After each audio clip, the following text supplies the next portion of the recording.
John, are we live? I was watching them and they all start like that since we've been using StreamYard. Okay, this one start. Are we live? You're supposed to have that line. You're ruining the moment here, John. Oh, my bad. Okay, let's see if testing it, seeing if we're live on LinkedIn, because it takes a second. And I guess it says it's going to start in a second. So hopefully everything is working out fine. A little bit remote, so trying to get a whole bunch of different things. We're switching with John and I are switching around. He's wearing the headset today. I'm wearing the earpiece. We thought we'd be a little bit different. Okay, let's change a little bit of locations, keeping you guys on your toes. Yeah, I had to wear the headset because I don't know, it seems like maybe I broke my mic somehow. That's why I told you the audio on the post on Saturday was so bad. I was like, what happened? So maybe it's something with the mic. I'll have to investigate this right after. These are the best kind of podcasts because they're the amateur podcasts where everything can go wrong, goes wrong. And it's fun that way because it's all over the place. Yeah. But we're going to start off like always with our morning coffee, brain food. I was thinking about a long-winded one. I was thinking about short ones. This one is, I think, to the point. Action creates inspiration. Yeah. And done. Yeah. Very good for Monday. Right on point for everybody. I like it. Perfect. So, John, what is the agenda for the week? What did we see this in the last week that is quite interesting in the logistical world? Everybody's gearing up for Black Friday and all the different things that are happening. What are you seeing this week? Yeah, I think everyone's probably just in that like, I'm going to get it done now mode, right? You've got a lot of people that have either stopped looking for options or have just decided to kind of work with what they have. So I think that that's going to dominate the focus for the next little bit. I think it's still funny to see all of the noise. I think that there's two things, right? Like on the truckload and LTL side, you see everyone complaining how bad rates are, i.e. what people are paying. And then on the flip side, like on the parcel side, you can't go 10 minutes without someone talking about some kind of like rate increase or this or that. And I don't know, that kind of stuff like makes me laugh because like as a shipper, like back in the day, it's like I never was like all of a sudden surprised by either like peak surcharges or like holiday periods or like the fact that my costs would go up. So I find it like quasi amusing when it's like all of these people talking to people like they're being hit by a bus and they don't know what just happened. It's like everybody knows. Like everybody knows it's part of the budget from the first day. You know what I mean? Yeah, but you're trying to manage that budget, and I think you are one of those odd shippers or reformed shippers now, recovering shippers as we call you, that had a better sense of what is going on. There's a lot of people out there that, they have a hard line and they maybe had them volatile all year and they need to bring those numbers down. So when they see an increase, it's like, oh, shit, what am I going to do now? Like, I'm going to blow out my budget for the year, right? Maybe. I don't know. I don't think any e-com brand that's got millions of dollars in shipping costs is all of a sudden surprised by what's happening. Fourth quarter, oh my God, what is that? Why is everybody ordering so much stuff? Honestly, you know what the funny thing is about like peak though, like in this time of the year, is that this is actually when all of your sloppy decisions can still work. And I know that's going to be like a super unpopular opinion, but for a lot of brands, it can become the point where like just your sheer volume alone can kind of make the numbers work. You know what I mean? In the sense of like, well, I'm shipping out so much, I don't really care what I'm paying here, paying there, or whatever, because the numbers work. Like if you couldn't survive, for example, during like your peak season, there was no way that you were surviving before.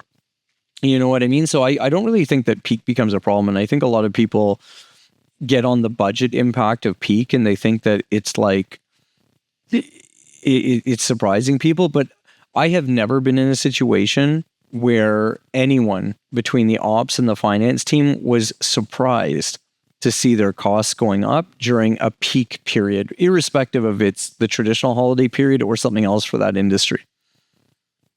I think you said something interesting there too, was during peak, the sloppiness is kind of like you can work through that sloppiness. I'm wondering how many companies were set up during COVID where sloppiness was accepted.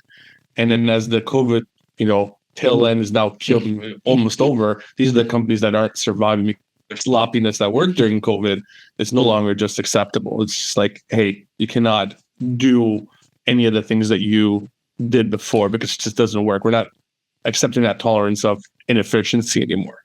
Yeah, I definitely think there's some companies like that. I think we'll see that with some service providers going into 2025. I think the flip side though is a lot of people will get through peak. Like if you think about like retail or anything tied to consumers, right? Like a lot of people will get through this peak season and they're in the black, right? Like that's why it's like Black Friday. That's why it's the holiday season and all that, because that's when, the majority of retailers really cross that into that threshold and start making like just, a lot of profit. I think a lot of people misunderstand the fact that because they can get through peak and they can do it in a way that they're happy, potentially even happy or really happy with the numbers, like where everything shakes out, that infers to them that their whole process is good. And that's the biggest fallacy, is because they're like, oh, I survived the worst part and I did it in a way that was really good, or I did it in a way that the numbers were happy. So that means our whole plan is good. And it's really just the market in other periods of the year. And I think that is such a lost opportunity, because it's like, no, you should be making more money at other periods of the year and you should have been making hand over fist money during this part of the year. It's like you don't even know what you're not making. You know what I mean? The one thing I always admired, it's come back to my mind, is when I was on my time at Bison, I'll come back. Not that there were ever a sloppy operation. Was during the year, they obviously weren't as stringent on certain things, but when it came to last fourth quarter, they did this thing that was called always drive to the finish, where instead of losing it keeps kind of cycling my video. It's all good. You there, John? Yeah. It's okay. Keep going. Okay. Sorry. It's like it keeps, the video on my side keeps going all funky. Anyways, what I was saying is I did in the fourth quarter, they, instead of hiring more drivers, they tried to make it more efficient with the drivers they had. So what they did is they really enforced a 36-hour reset for drivers to help maximize them and put them back in rotation and utilize them in the fourth. And I thought that was always a very neat way of doing it in fourth quarter, where you don't always need to hire a whole bunch more drivers. You just have to be able to make things more efficient to increase your profitability by X fold. And that includes using the assets that you have to limit, where you normally would run it at 75, 80%, which was fine. But during the fourth quarter, you really got to run it at 99% efficiency. Yeah, like you can get a lot more. Like, I mean, I would say that the majority of people, they don't even understand what they're losing or leaving on the table in terms of profitability or opportunity, because the things don't seem like they matter enough. Like, oh, should you be that specific, that detailed, like, that focused on this, that, or whatever. And they don't realize that, like, that could put $100,000 more in your pocket. You could put $1 million more in your pocket or whatever. So that's why I think it's funny too. I also think it's funny to see, like, like this contrast of what goes on with a lot of these regional players, where they start selling on like ultra discount, being like, oh, we don't have peak surcharges, we don't have this, we don't have that. It's like, it's a mixed bag. It's like, oh, well, you don't have those charges because you don't really have the infrastructure and you don't have that deep depth in your organization that you need to, that all of that is ramping up, or that you're running all of these facilities 2 extra days a week or an extra 36 hours or whatever it could be. Which I don't know, like, it's a mixed bag of like, how does that feel? Because if I'm a retailer, like, I can't afford to be missing promises. I can't afford to have upset customers at this point by not getting things. So, the lack of redundancy or the lack of capacity is an interesting thing, I think, that people sell on, that I find funny.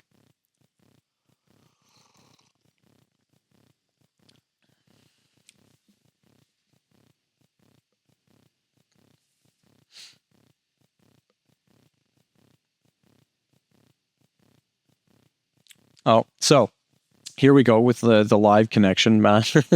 Matt's getting dropped with this. I don't even know what's going on. So this is funny. It looks like Matt's getting reset back up here with his camera. But you guys can see all of the crazy things that happens when you're running a live show in the first few weeks and you don't know what can go wrong. Are you back with audio yet? Yeah. For me, can you hear me? We hear you, yeah.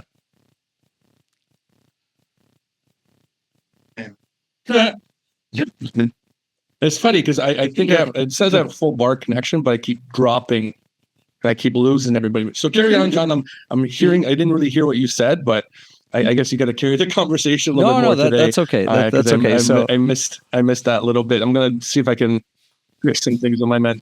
No, that's fine. So I have another interesting one today. If you can hear me, and especially if for people out there, a thought that came up. I was almost going to do something about it, but I haven't yet in terms of like a post. But here's the thought.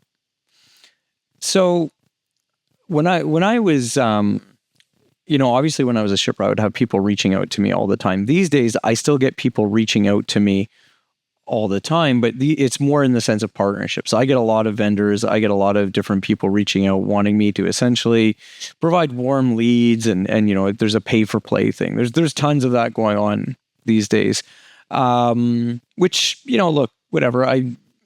Everyone's got their own feelings about it. That's really not it. But my point was, or what really got me thinking was, on the sales side. So when I was a shipper, and even what I do now, I think that there's a bit of a misconception out there of people selling services. I think that they very often think that, hey, you miss 100% of the shots you don't take, so I'm going to take my shot, and like there's no harm, no foul, and whatever. I would say in a lot of ways that's true, and you definitely have that space. But I also think that there's a bit of a borderline space where it's like, when I was a shipper, and I had $100 million worth of spend, and I was always sourcing transportation, there were people that I was working with already. Okay, fine. Then there were people that would try to solicit all the time. And the thing is that those people would essentially end up in two buckets. One of the buckets was, three. I would either start working with them, but that's fine. But then there was two buckets for the no side. One bucket was the good no that you would want to fall into, which is basically like, hey, I heard what you had to say. It was kind of interesting. Maybe timing's not right, or I'm not in the place to be able to make some changes right now. But, hey, I like your value proposition. I like the way you engaged. I like this. I like that, whatever. But it was still a no. So it means that you weren't going to get anything from it. But the second no, and this is far worse, is when you fall into the bucket of not just, no, I'm not interested in using these people at all. It's, no, I'm not interested in ever working with these people. Like, that's either the impression that you left or whatever. No, but it's true. Because it happened to me this weekend again too, with a fulfillment, like a 3PL, where it's like, the worst thing that I think you can do is miss or undervalue the fact that you're always communicating something to someone. So it's like, if all of a sudden you create an impression that you're maybe not a forward-thinking 3PL, if you're not looking towards the future, if you're not interested in new ideas, if you're not looking to do things differently, I'm not your customer anyway. But I can certainly guarantee you that you're no longer anyone that I would even think of when I'm working with a retailer, I'm working with a brand, and they're like, hey, have you heard about these people? Have you heard about this?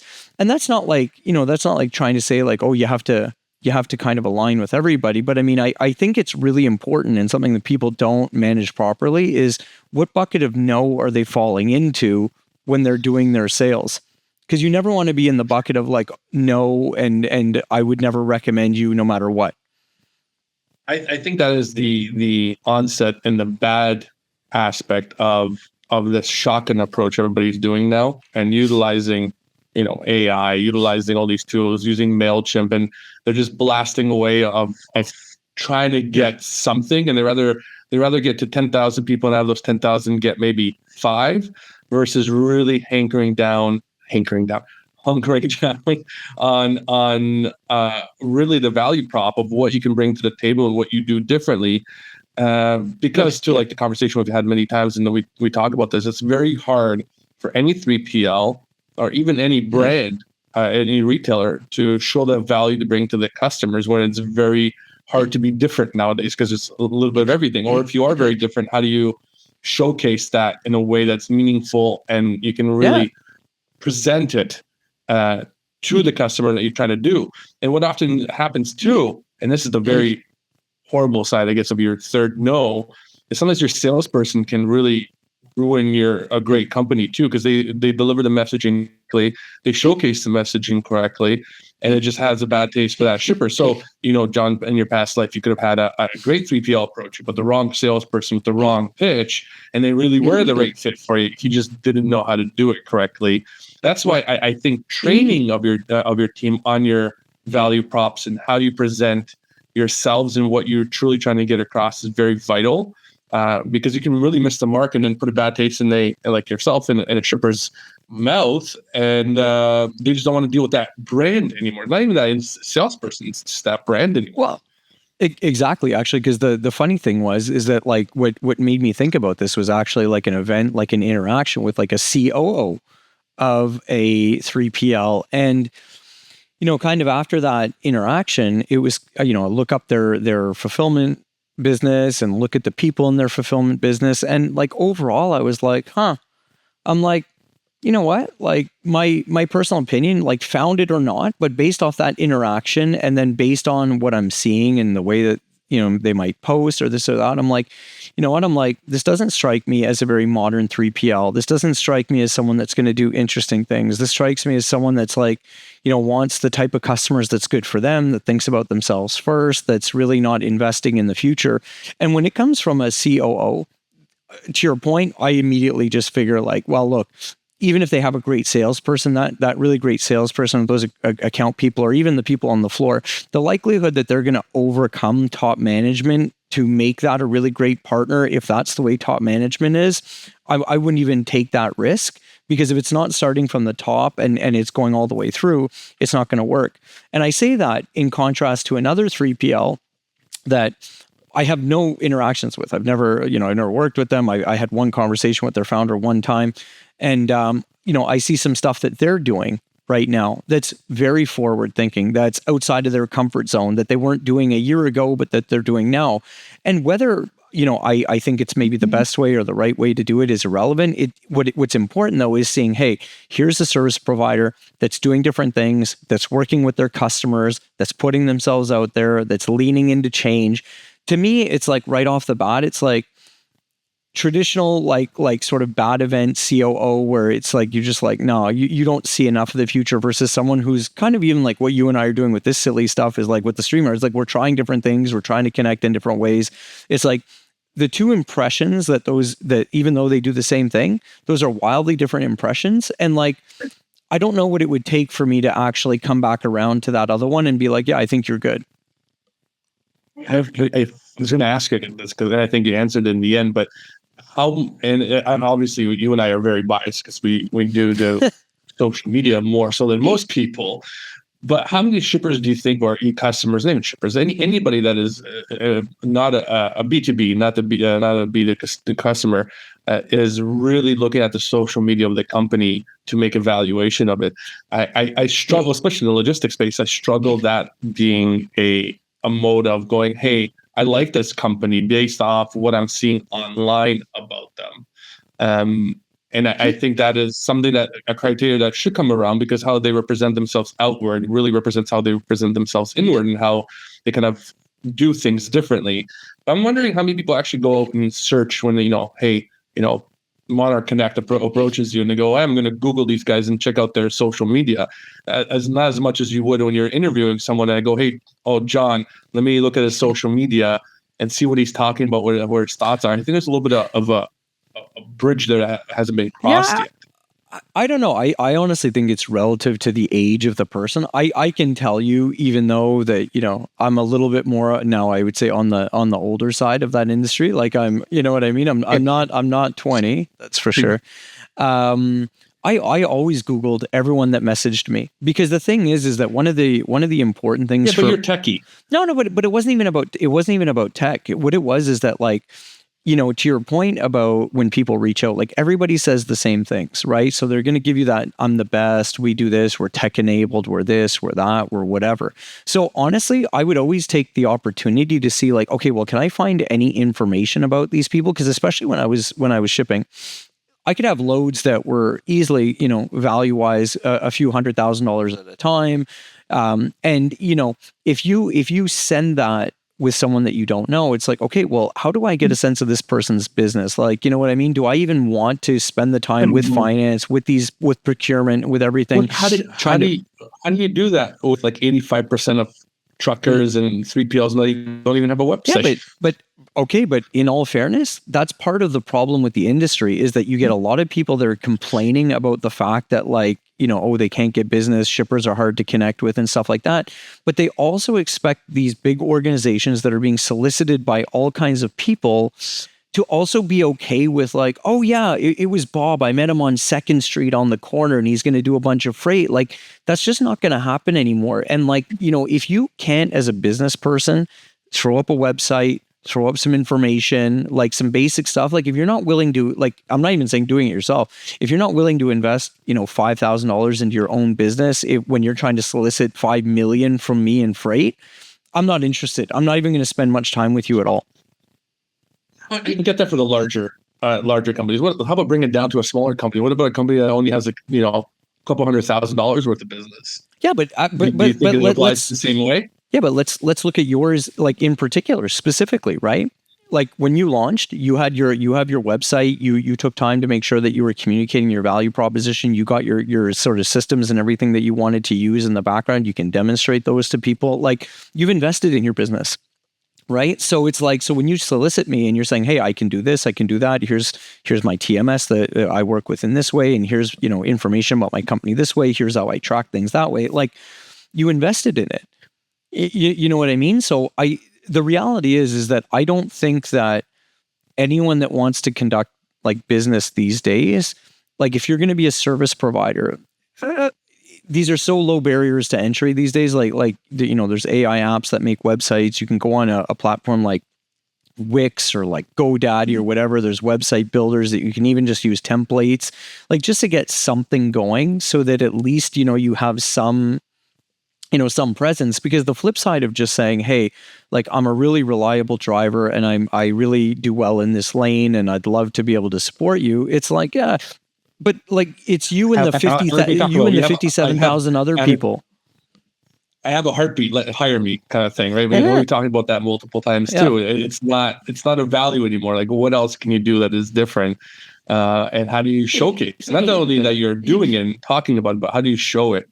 And I think that's a lot of challenge because a lot of people don't want to quote unquote boast about it, but you should be boasting as much as you can about your business and the things that you do, because it is different, right? And a lot of people don't talk about their different capabilities and how they operate and how they do different things, and it could be a big challenge. The other thought I was having, even on that aspect of it, is one thing I used to do too is I would call in. I used to be working as a broker. I used to call in some of the carriers as a trucker and see how quickly they responded to their own teams and see if they were as forward thinking and as reliable with their own teams. Because you know how you call it, you can go, hey, click for one if you're a driver to see if you need help. And how they responded, how well they were set up on the back end. Because sometimes the customer facing, they look very shiny.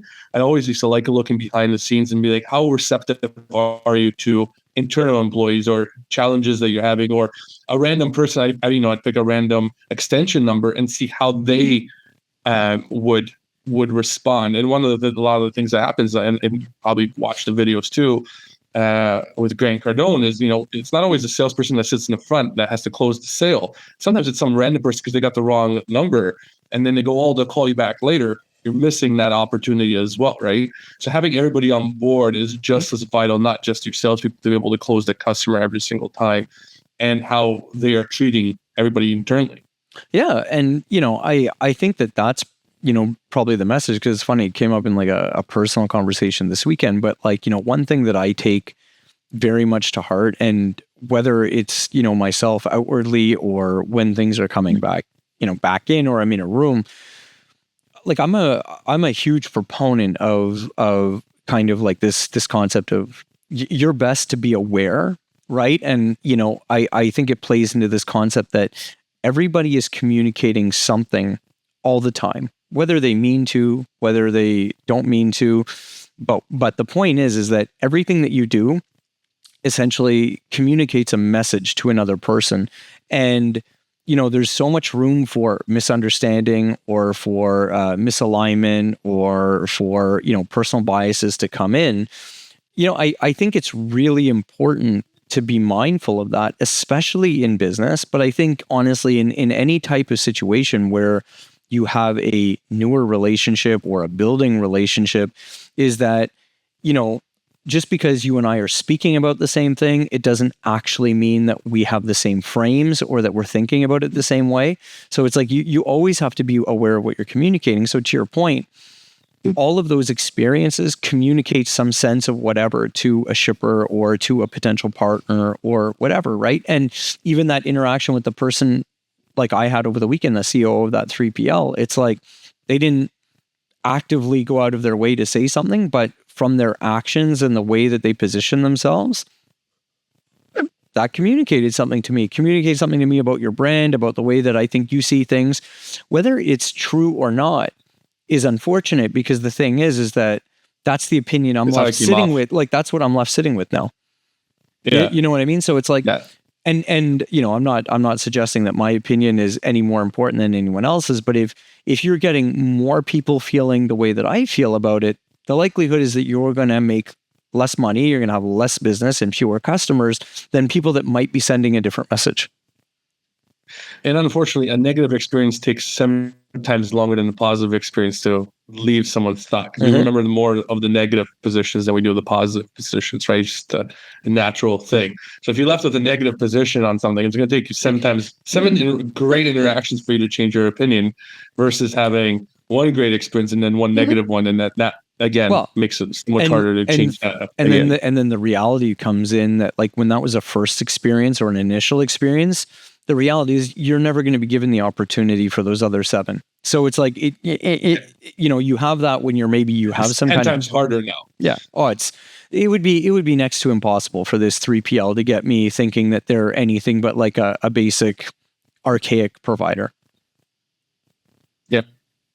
Well, John, we're at that time. One thing I'm going to be working on for the next week is these technical difficulties that I had today, trying to make them so they're less frequent. When I'm in my home office, obviously they're a lot better. On the go, we're on the fly. We try to make it work. And hopefully, as we don't know, because we don't see how well it communicated back on the LinkedIn Live position, but hopefully everything went fine. John, what are your words of wisdom for the week this week, as we're finishing off October? It's Halloween Thursday. A lot of great things happening into November. November should be a big month for a lot of people. What are some things that we should take away for the week for next Monday? I think honestly, with everything going up through peak, is get your teams and get everyone more in a position of making decisions, right? Try to get everyone a little bit more comfortable with ambiguity. It's only going to kind of get more hectic as we move through the holiday season. So kind of taking the opportunity to set the guidelines and be like, hey, our goal is to try to get here, and let's try to make more decisions that end up on this side of the fence than that side of the fence, and getting more people making decisions that way, because I find that you will have a much better surge/peak season when more of the team is taking on some of the load. Awesome. Well, as always, thank you for joining us at Wake Up and Deliver. I know I didn't introduce it this week, which was episode 22. I got distracted with if everything is working, as always. Next week, as always, Monday, 9 a.m., come join us. Anybody wants to come up to the studio and come join us live is more than welcome. If you ever want to, again, reach out to myself or John and have any suggestions on topics or anything that you want us to talk about, or feel free. We're always happy to have ideas to work on. And with that, thank you very much, everybody. Have a great week.